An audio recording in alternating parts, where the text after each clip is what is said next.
Welcome to the Henry George Daily Devotional, episode 37.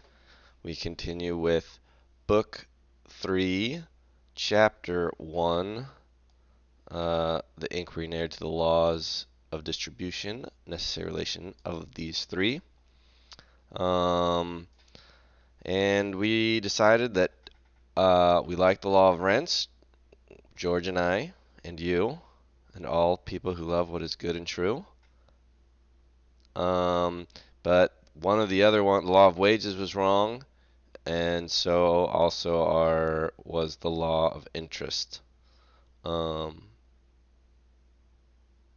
so George is going to explain to us more about that. Here we go. With profits, this inquiry has manifestly nothing to do. We want to find what it is that determines the division of their joint produce between land, labor, and capital. And profits is not a term that refers exclusively to any one of these three divisions. Of the three parts into which profits are divided by political economists, namely, compensation for risk, wages of superintendence, and return for the use of capital, the latter falls under the term interest, which includes all the returns for the use of capital and excludes everything else. Wages of superintendence falls under the term wages, which includes all returns for human exertion and excludes everything else. Compensation for risk has no place whatever, as risk is eliminated when all the transactions of a community are taken together. It's an interesting claim. I sort of remember this. I don't know if he goes much into this, but let's see. Like the weather. I guess in the economics term of risk, I don't know. That one I want explained more.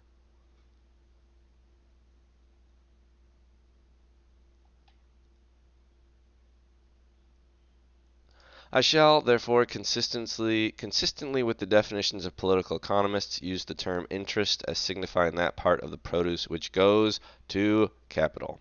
To recapitulate, land, labor, and capital are the factors of production. The term land includes all natural opportunities or forces, such as the waters, the electromagnetic spectrum, minerals, and other things found in the earth.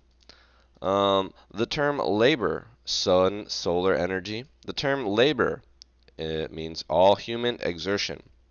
And the term capital, all wealth used to produce more wealth. In return, wealth again is things made from the land that have value to people, basically, from what I recall. In returns to these three factors is the whole produce distributed. That part which goes to landowners as payment for the use of natural opportunities is called rent. That part which constitutes the reward of human exertion is called wages. This is, if you're ever in another conversation with other people, this is like economic rent versus when you rent a car. The part which constitutes the reward of human exertion is called wages, and that part also, when you pay rent for your house, it's partly for the land and it's partly for the structure. So that is also a point of issue when you're discussing rent with all of your economics PhD friends. That part which your economics PhD friends, if they don't know about George, they probably got some screwy ideas. That part which constitutes the reward of human exertion is called wages, and that part which constitutes the return for the use of capital is called interest. Yes, we're repeating ourselves. These terms mutually exclude each other. The income of any individual may be made up of from any one, two, or three of all these sources. That's the total income for an individual, not their wages, their income. But in the effort to discover the laws of distribution, we must keep them separate. Let me premise the inquiry which we are about to undertake by saying that the miscarriage of political economy, which I think has now been abundantly shown, can, it seems to me, be traced to the adoption of an erroneous standpoint. Yes. Right. If the premises are flawed, even if your reasoning is valid, you may end up at an erroneous standpoint. Living and make, although if you have flawed premises and flawed reasoning, you may still end up at the right place.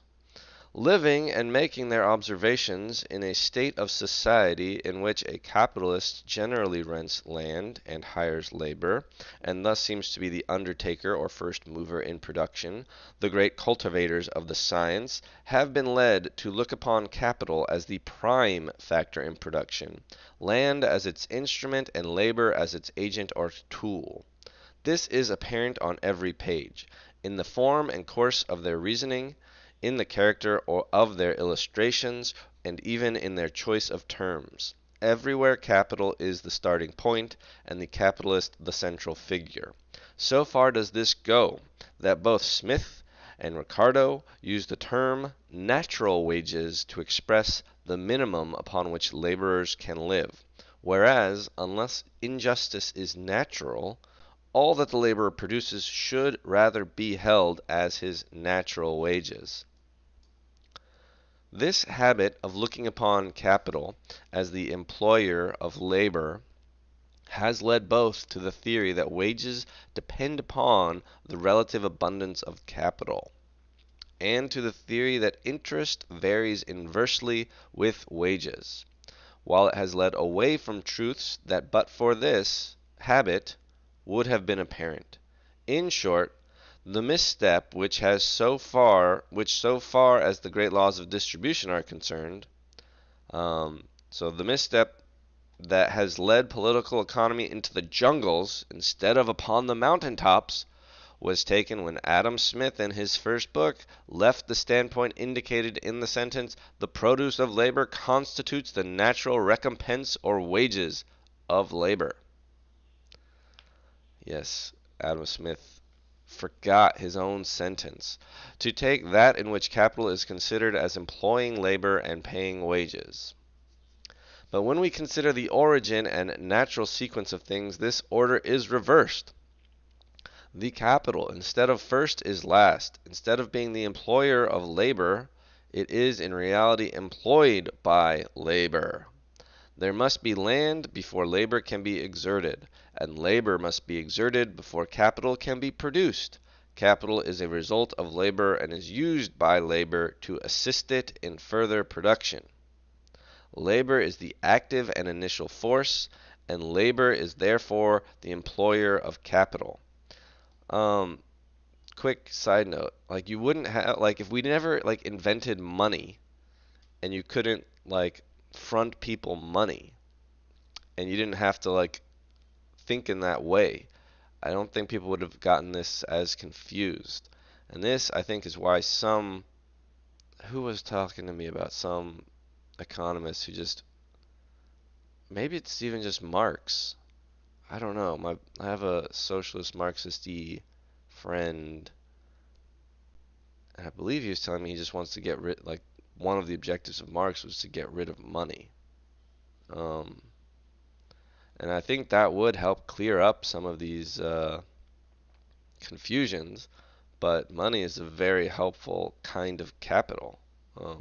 I mean, like literal currency to trade with, so that you can facilitate trade much more easily. Um,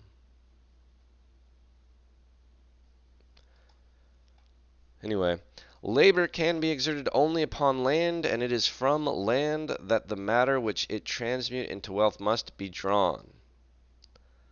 It is unfortunate. Well, like we live in such a service-based society now that sometimes some of this isn't precisely true.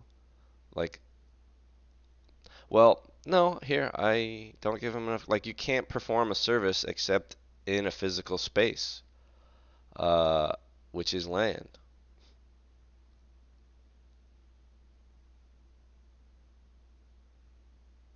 I mean, even yeah. Like people want to just keep talking about remote work being non-land dependent. I mean, that's not exactly true. You're still using up an office in your house, and you're still requiring the use, well, it's enabled by capital, certainly, through computers and infrastructure. Um, but a lot of the, like, if you think of the telecommunications service, is super land dependent, which you're utilizing. Um, you know, the internet doesn't just, you know, start just doesn't just like you don't just teleport your thoughts and your from one location to another. We have infrastructure. Anyway, land therefore is the condition precedent, the field and material of labor. The natural order is land, labor, capital. Instead of starting from capital as our initial point, we should start from land.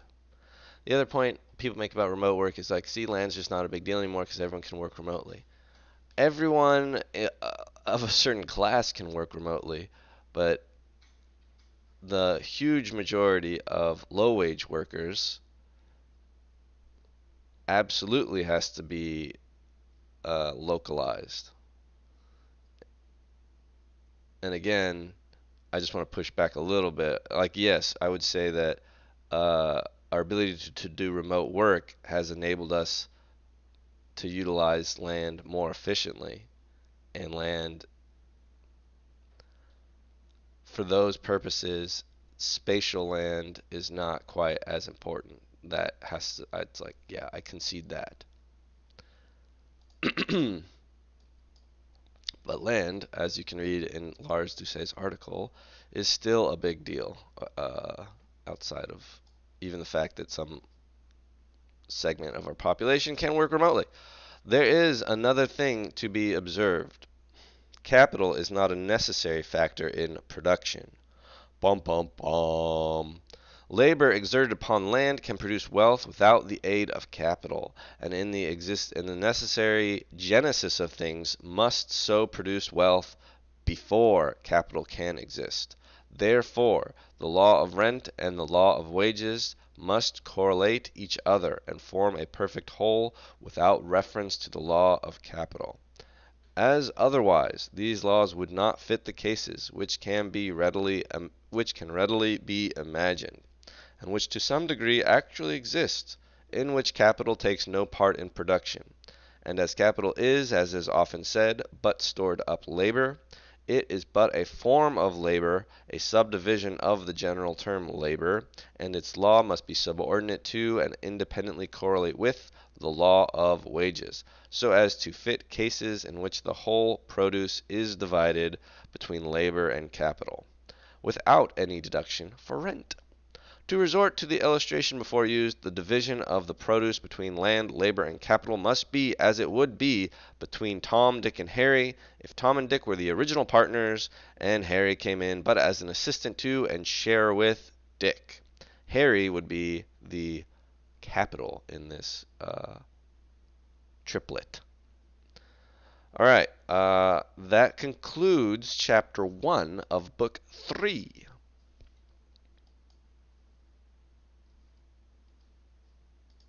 We're going to double record today. HEDD 37, book 3, chapter 1, continued 2. Welcome to Henry George Daily Devotional, episode 38. Yep. Book 3, The Laws of Distribution, chapter 2, Rent and the Law of Rent. Okay, I thought we hadn't really discussed law of rent much, but we've definitely mentioned it there earlier, and then when we were talking about yeah. All right, here we go. I'm terribly excited. The term rent, in its economic sense, that is, when used as I am using it, to distinguish that part of the produce which accrues to the owners of land or other natural capabilities by virtue of their ownership, differs in meaning from the word rent as commonly used. In some respects, this economic meaning is narrower than the common meaning. In other respects, it is wider. It is narrower in this in this. In common speech, we apply the word rent to payments for the use of buildings, machinery, fixtures, etc., as well as to payments for the use of land or other natural capabilities. And in speaking of the rent of a house or the rent of a farm, we do not separate the price for the use of the improvements from the price for the use of the bare land.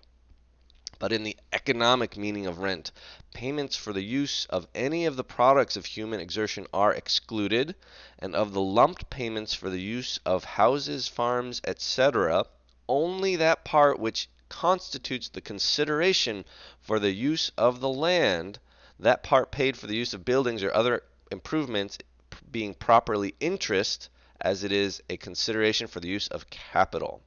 All right, yes. So this kind of use of the term rent, people will call it land rent or economic rent. And then when you pay somebody to use their, uh, you know, plow or their, I don't know, their cool grill, that would be paying them for the use of their capital, and that the return to them for the use of their capital is interest. So yeah. Next time you go rent a car, you should argue with them and say, no, no, no, I'm interesting a car. Okay, back to George. It is wider. The definition of rent, it is wider in this. In common speech, we speak of rent only when owner and user are distinct persons. But in the economic sense, there's also rent where the same person is both owner and user. Where owner and user are thus the same person, whatever part of his income he might obtain by letting, yes, the term letting. That's the general term of somebody who has rights or possession of a thing, letting somebody else use it for a fee. So we should go, yeah, the British they let a flat. Yes, we should go back to that. You next time you're trying to rent an apartment, you should be like, "Hey, no, no, no. I want to rent the land and I want to let the apartment." And demand a breakdown. um yes. Where owner uses the same, whatever part of his income might have been by letting the land to another is rent, while the return for his labor and capital are that part of his income which they would yield him did he hire instead of owning the land. Rent is also expressed in a selling price. When land is purchased, the payment, which is made for the ownership or right to perpetual use, is rent commuted or capitalized. If I buy land for a small price and hold it until I can sell it for a large price, I have become rich, not by wages for my labor, excuse me, or by interest upon my capital, but by the increase of rent. Rent, in short, is the share in the wealth produced, which the exclusive right to the use of natural capabilities gives to the owner. Wherever land has an exchange value, there is rent in the economic meaning of the term. Wherever land having a value is used, either by owner or hirer, there is rent actual. Wherever it is not used but still has a value, there is rent potential. It is this capacity of yielding rent which gives value to land. Until its ownership, well, it seems a little backwards. It's the value of the land that gives it the capacity to yield rent. People only want to use the land because it helps them do things they want to do in life, either produce capital or wealth, produce wealth, which they can convert to capital if they want to, or gratify their own desires, which I guess that's what wealth is. Anyway, until its ownership will confer some advantage, land has no value. Yes, it will confer some advantage. Yeah, I don't know, whatever. In speaking of the value of land, I use and shall use the words as referring to the value of the bare land. When I wish to speak of the value of land and improvements, I shall use those words. Thank you, George. Thus, rent or land value does not arise from the productiveness or utility of land.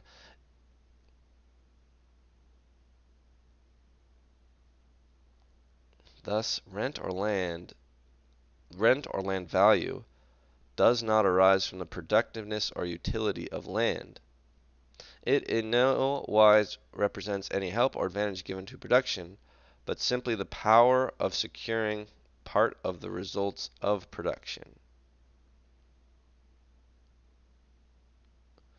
No matter what are its capabilities, land can yield no rent and have no value until someone is willing to give labor or the results of labor for the privilege of using it. I don't know if this is such an important point.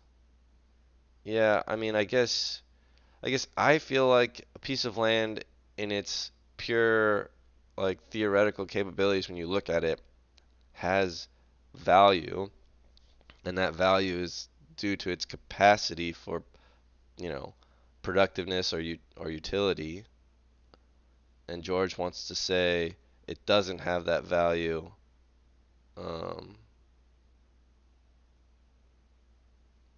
well, he's saying until someone is willing. Yeah, yeah, that's the same thing as like, yeah, okay. Until someone is willing to give labor or the results of labor for the privilege of using it. Yeah, if no one's willing to pay for a piece of land, it doesn't have any value. Oh, I grant that, but it's not. Yeah, yeah, just a pedantic point. And what anyone will thus give depends not upon the capacity of the land, but upon its capacity as compared with that of land that can be had for nothing. Yes, that is also fair. Yes, this is a big point he's going to stress too. And this is going to run into the whole like marginal land idea, which is important. I may have very rich land, but it will yield no rent and have no value so long as there is other land as good to be had without cost. And when this other land is a, and I often catch myself in this mental mistake of like, imagine, an acre plot that's like wonderfully rich and that is like super far away, and an acre plot that is much closer. And you think of like, well, that far away land is better. It's just not closer. Well, proximity proximity makes it is just in the calculus of the value of land. I forget that so much. But when this other land is appropriated and the best land to be had for nothing is inferior, either in fertility, situation, or other quality, my land will begin to have a value and yield rent.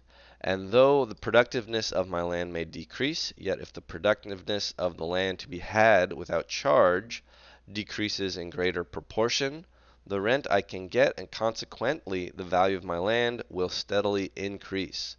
Rent, in short, is the price of monopoly, arising from the reduction to individual ownership of natural elements which human exertion can neither produce nor increase. You might take issue with that increase bit where it's like, oh yeah, if you treat the land in these ways, the soil in these certain ways, or then the land is more valuable. Those sorts of things would be considered improvements, just like, building a water park on a piece of land is an improvement, which makes that land, um, you know, the land itself stays constant while improvements upon it make it a more, I don't know, valuable investment or something. And I got into an argument recently about like, oh, if you like take a bunch of sand and you fill in some watery area to build more land, the argument that Georgists would make is that you have harvested sand from the earth, um, just like taking out oil or something, which you would owe some kind of a tax back to the owners of the earth, which are everybody. And then you have used that to build an improvement in some other area. You have not really, so to speak, created land. Um,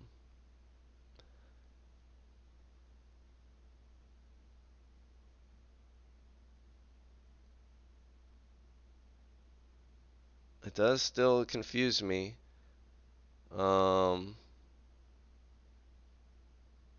because say everyone got their memories wiped, and then somebody came along and saw that, coastal space, and they're like, oh, look at this fine land here, and then they find a book, and the book's like, oh, 100 years ago we just moved all the sand here, so this is not considered land, and this is not land, this is an improvement. Um,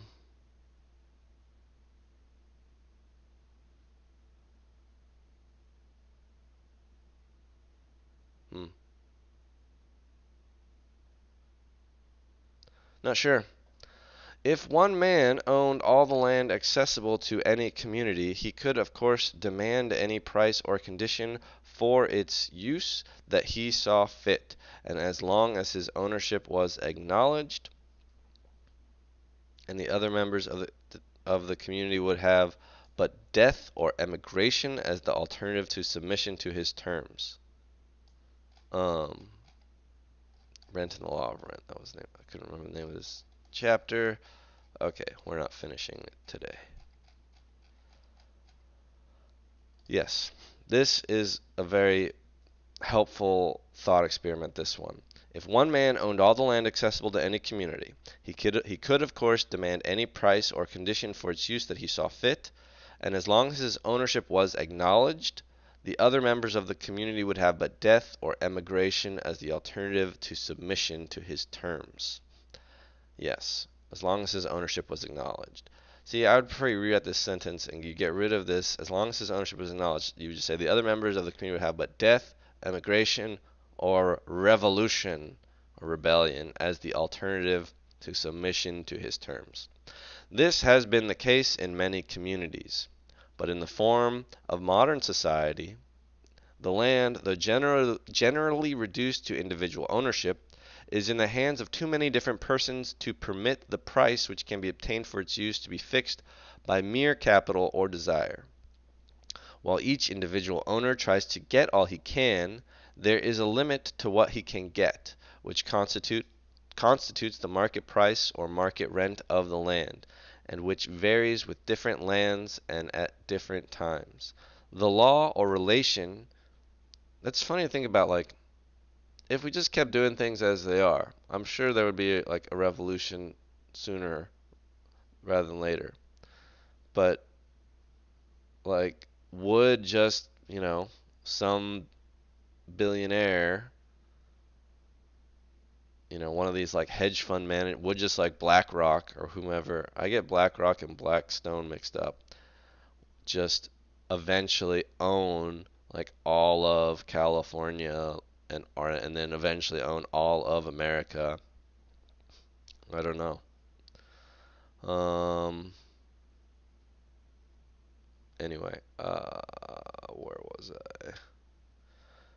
While each individual tries to get all he can, there's a limit to what he can get, which constitutes the market price or market rent of the land, which varies with different lands and at different times. The law or relation which, under these circumstances of free competition among all parties, the condition which in tracing out the principles of political economy is always to be assumed, determines what rent or price can be got by the owner, is styled the law of rent.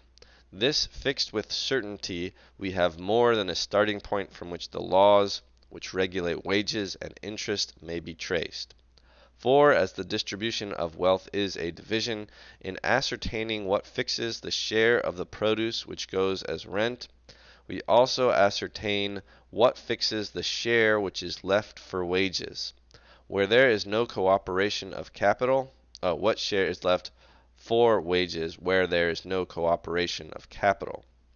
Yes, in the easy instance where it's just land and labor, once you know how much is for the land, the rest would go to labor because you don't have to worry about capital yet. And what fixes the joint share left for wages and interest where capital does cooperate in production? Yes, when you have both or all three. Troth. That's a joke I made on my Substack a while ago. Why don't we have a term for both that means three things? And I proposed troth, even though troth is some Old English word, nobody uses it. So here, troth, in troth, capital, land, and labor. Um, yes. I don't even remember what I was trying to use troth for. Um, whatever. Yes. Yes. I guess where troth, capital, land, and labor are all working together, once you know the return to land, then you know that wages and interest have to account for the rest of the return to production. Fortunately, as to the law of rent, there is no necessity for discussion. Authority here coincides with common sense. For once, George agrees with the current economist. I do not mean to say that the accepted law of rent has never been disputed. In all the nonsense that in the present disjointed condition of the science has been printed as political economy, it would be hard to find anything that has not been disputed. But I mean to say that it has the sanction of all economic writers who are really to be regarded as authority. As John Stuart Mill says, Book 2, Chapter 16, there are few persons who have refused their assent to it except from not having thoroughly understood it. The loose and inaccurate way in which it is often apprehended by those who affect to refute it is very remarkable. George says, an observation which has received many later exemplifications. Yeah, I just want to get through this, and that will conclude today's episode. And the accepted dictum of the current political economy has the self-evident character of a geometric axiom. This accepted law of rent, which John Stuart Mill denominates the pons asinorum of political economy, is sometimes styled Ricardo's law of rent, from the fact that, although not the first to announce it, he first brought it prominently into notice. Crossed. According to McCulloch, the law of rent was first stated in a pamphlet by Dr. James Anderson of Edinburgh in 1777, and simultaneously in the beginning of the century by Sir Edward West, Mr. Malthus, and Mr. Ricardo. That would be simultaneously the beginning of the century would be the early 1800s. It is, and here it is. I'm going to get this tattooed. Should we all do it together? Let's get this all tattooed onto our. If we need 3 laws, the human body is mostly has paired features. Do I have 3 of anything? 10 fingers, 2, 2, 1, 1, eye, mouth, teeth. I don't know. Let me know in the comments if you can think of any feature of your body that you have 3 of. No more, no less. Anyway, and then we'll get whatever body features it has. We'll tattoo this on one. It has to be an exterior body feature. And then we tattoo the law of wages and the law of interest on the other 2. Are you in? The rent of land is determined by the excess of its produce over that which the same application can secure from the least productive land in use. I'll read it again. The rent of land is determined by the excess of its produce over that which the same application can secure from the least productive land in use. This law, which of course applies to land use for other purposes than agriculture and to all natural agencies such as mines, fisheries, etc., has been exhaustively explained and illustrated by all the leading economists since Ricardo, but its mere statement has all the force of a self-evident proposition, for it is clear that the effect of competition is to make the lowest reward for which labor and capital will engage in production the highest that they can claim, and hence to enable the owner of more productive land to appropriate in rent all the return above that required to recompense labor and capital at the ordinary rate. That is to say, what they can obtain upon the least productive land in use, or at the least productive point, where of course no rent is paid. Yeah. Yeah. You get you get paid as much to go work somebody's farm as you know, just enough to persuade you to work that guy's farm, just enough to persuade you to do that instead of working the worst land, probably farther out, or just not as good, even if it's as nearby, not as rich of a land. If you were to work that land that nobody is using, and you wouldn't really have to pay for it because no one's using it, however much you would make on that land, you'll get paid, you know, epsilon more, or maybe not even more. Um, I guess not even more to work somebody else's land.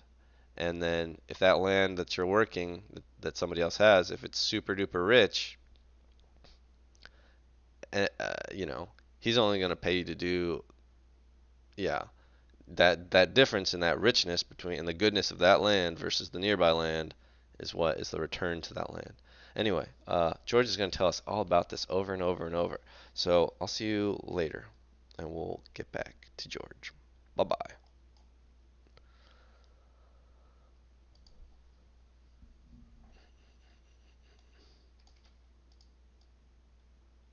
We're getting into the meat. It's also good though. HEDD 38, Book 3, Chapter 2. Start. I think that's, yeah, cool.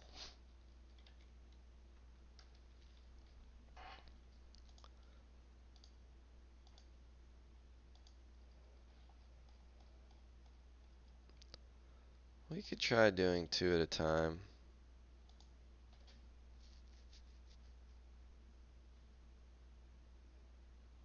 Oh, I didn't move it.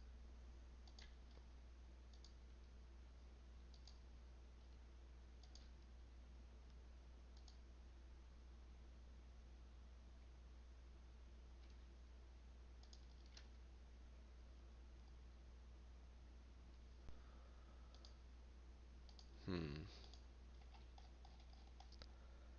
Continued and start.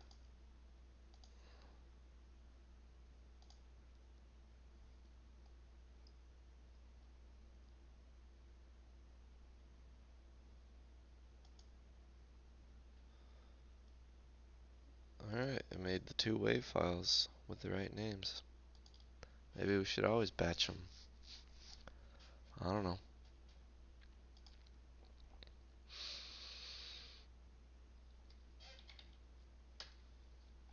YouTube. Switch account. Henry George.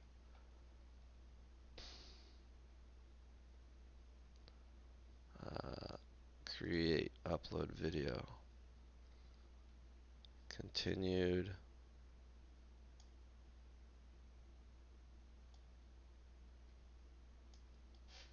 Before.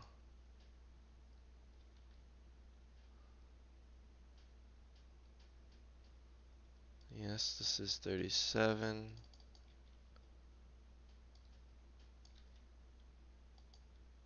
Well, we need to write up our description.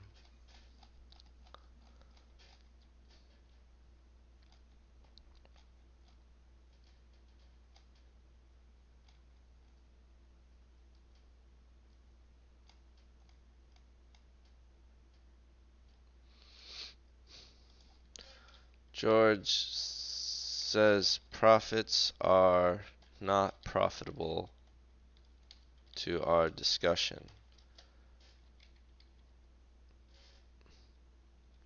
Wages, uh, rent, and interest are mutually exclusive and together encapsulate the return to production. Duh.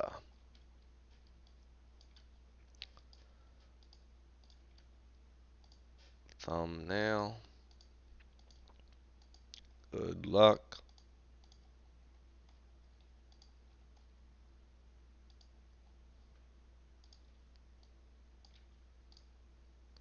Tag. English.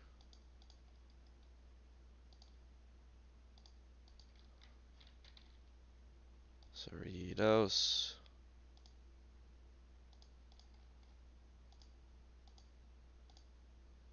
Public. Close. Spotify for podcasters.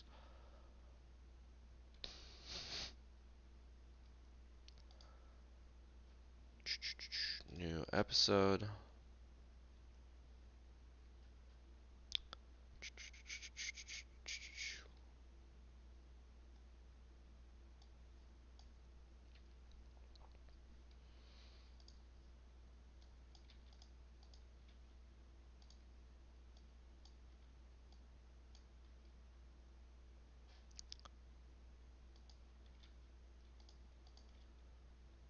Now, no. 137. Next. Alright. Create. Upload video.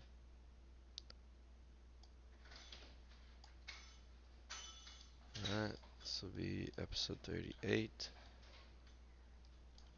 Chapter 2. Start. Chapter 2. There's some like rent and the law of rent. I gotta look that up again.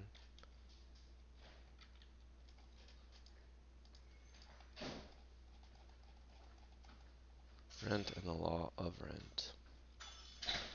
Rent and the law of rent.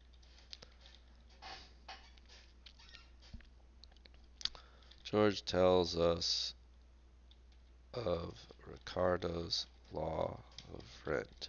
George finally is in full agreement with previous economists. Rent is determined by the difference between the produce, the production of a piece of land, and the wages needed to persuade workers to work it rather than working the best land that can be got for free. See, it's good to try to put things in your own words, even if they're ugly.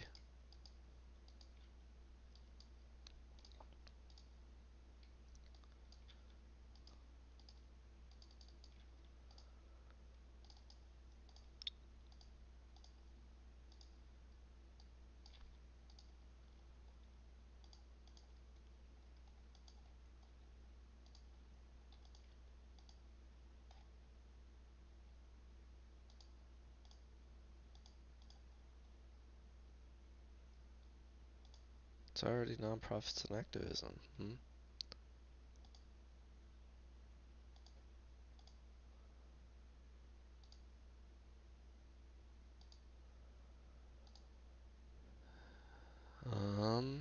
Yeah, 17th.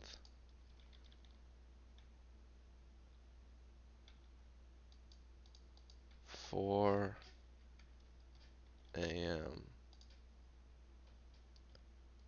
Schedule.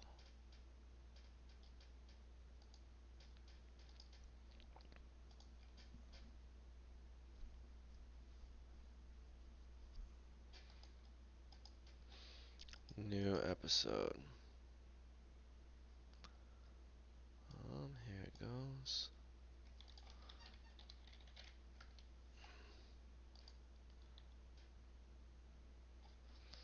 Week 8 of my devotion to the greatest economist ever, Henry George, continues. Listen along.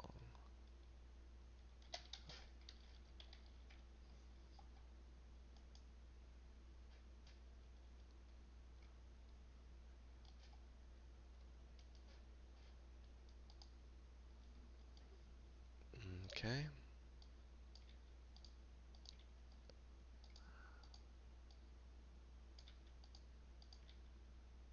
Schedule.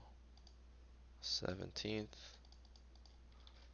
4 a.m. We can't prioritize one platform over the other. Yes, it's explicit content. 38.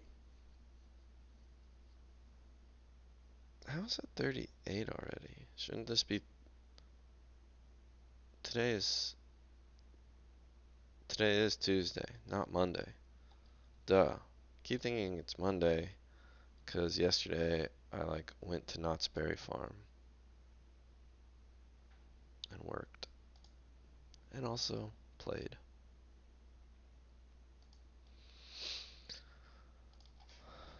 Jo- uh,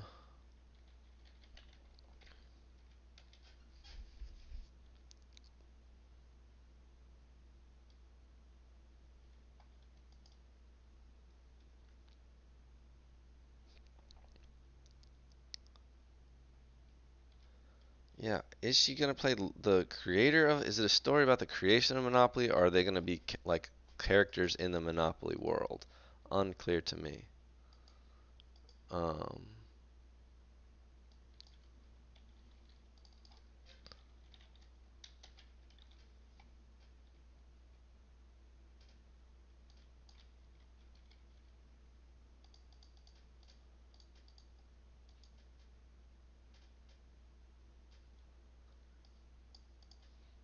all right. Nobody hung out today.